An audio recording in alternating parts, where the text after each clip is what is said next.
d'experts, comme l'est Gaël, vous raconter 2-3 histoires sur l'énergie.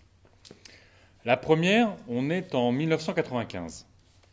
En 1995, on est dans la négociation du protocole de Kyoto. On est 3 ans après le sommet de Rio. Donc la question environnementale est au cœur des priorités internationales.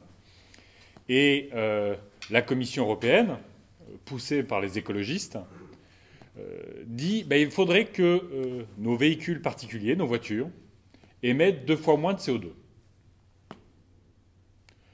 Les émissions de CO2 d'une voiture, c'est mécaniquement la même chose que sa consommation.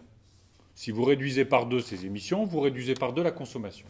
Globalement, la Commission européenne dit « Constructeur automobile, je vous donne 10 ans pour améliorer fortement l'efficacité des moteurs, émettre moins de CO2 et donc aussi consommer moins de carburant. » Grosse organisation des constructeurs automobiles, qui sont organisés dans un syndicat européen des constructeurs automobiles, ils vont voir la Commission européenne et ils disent « Pas question, nous on ne veut pas de réglementation, on va s'organiser et les objectifs que vous vouliez nous donner par une réglementation, on va les faire volontairement. » 10 ans après, vous imaginez, certains constructeurs ont fait des efforts, notamment les constructeurs français qui sont plutôt axés sur les petits et les moyens modèles, mais notamment les constructeurs allemands n'ont pas fait d'efforts. On a, vous savez, des véhicules de plus en plus puissants, de plus en plus lourds, avec de plus en plus d'options, ce qui fait que de temps en temps, ce qu'on peut gagner sur l'efficacité du moteur, on le perd sur la consommation générale du véhicule. Donc la Commission revient devant les constructeurs automobiles pour leur dire « Bon, vous n'avez pas fait le boulot, donc maintenant, on va faire une réglementation. » Grosse négociation. De nouveau, tous les syndicats des constructeurs automobiles se mettent en branle. On est à l'époque que mentionnait Gaël de la négociation du paquet climat-énergie européen. C'est 3-20 là.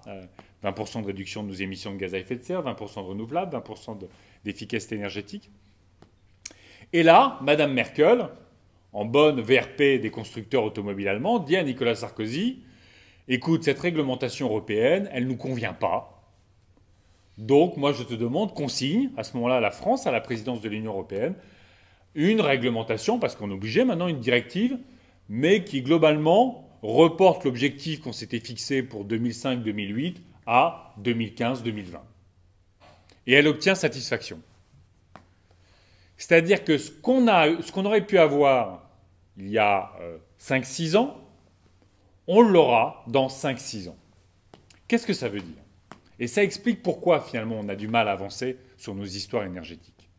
Ça veut dire qu'on a perdu 10 ans d'émissions de gaz à effet de serre dans le transport. Il faut savoir que c'est le seul secteur dont les émissions de CO2 augmentent. L'automobile, en Europe, c'est à peu près 12-14% de nos émissions. Et ça augmente. On a perdu à peu près 300, 400, 500 euros de réduction de nos consommations de carburant par an et par ménage. 300, 400, 500 euros, c'est pas rien. On a perdu surtout, aussi, une capacité d'innovation dans le secteur automobile, innover sur des moteurs plus efficaces, et on sait qu'une industrie, quand elle innove, c'est une industrie qui est plus ancrée sur ses territoires, et donc qui délocalise moins. Donc, vous voyez que, à travers cet exemple, on voit quels sont les rapports de force, qui fonctionnent encore, malheureusement, et on voit surtout ce qu'une mesure portée par les écologistes aurait pu avoir comme bénéfice, comme le disait Gaël, à la fois sur le climat, sur le pouvoir d'achat, sur l'emploi et l'industrie en France. Une autre histoire, qui n'a rien à voir. En 2008, toujours sous présidence française, Nicolas Sarkozy, comme vous le savez, est élu depuis 1 an. Le ministre, bonsoir, le ministre de l'écologie, Jean-Luc Borloo, a donc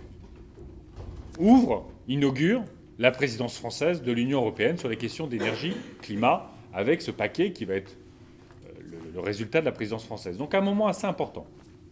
On est en juillet 2008, et l'envie de Borloo, suite au Grenelle, c'est de montrer que la France, c'est pas seulement le nucléaire. La France, ça peut être les économies d'énergie, l'efficacité énergétique et les énergies renouvelables. Donc il réunit tous les ministres européens de l'énergie pour leur raconter cette histoire-là. Seulement 2 jours avant, il y a une petite rumeur qui circule dans la presse. Nicolas Sarkozy annoncerait sur un site d'Arcelor qu'il y aura un deuxième EPR, vous savez, ce fameux réacteur français, le fleuron de notre industrie, qui serait construit, il y a celui de Flamanville, mais un deuxième réacteur qui serait construit, celui-là, à Penly. C'est une rumeur dans la presse. EDF réagit immédiatement en disant « Nous, on n'a pas besoin d'un deuxième EPR. C'est pas notre histoire, c'est une rumeur.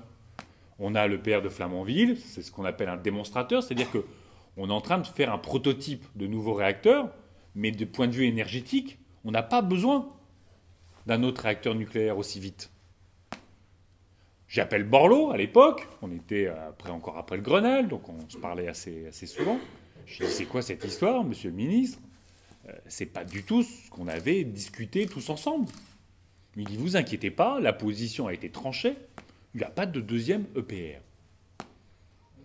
Et puis le lendemain, Sarkozy va donc sur le site d'Arcelor avec madame Lauvergeon, qui visiblement, à l'époque, n'était pas autant dans le combat avec M. Sarkozy, mais c'est bien qu'elle se crée en 2012 un combat historique contre Nicolas Sarkozy sur le nucléaire. C'est assez drôle à voir rétrospectivement. Et donc, ils vont là-bas, et devant les salariés, Nicolas Sarkozy annonce la construction d'un deuxième EPR à Penly. Le lendemain, Borloo ouvre donc son Conseil européen. Il est juste... Le pauvre, il est écroulé, effondré.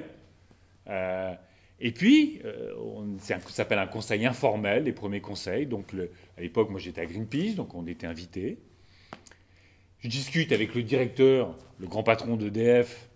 Là-bas, il raconte, mais on n'a jamais été informé.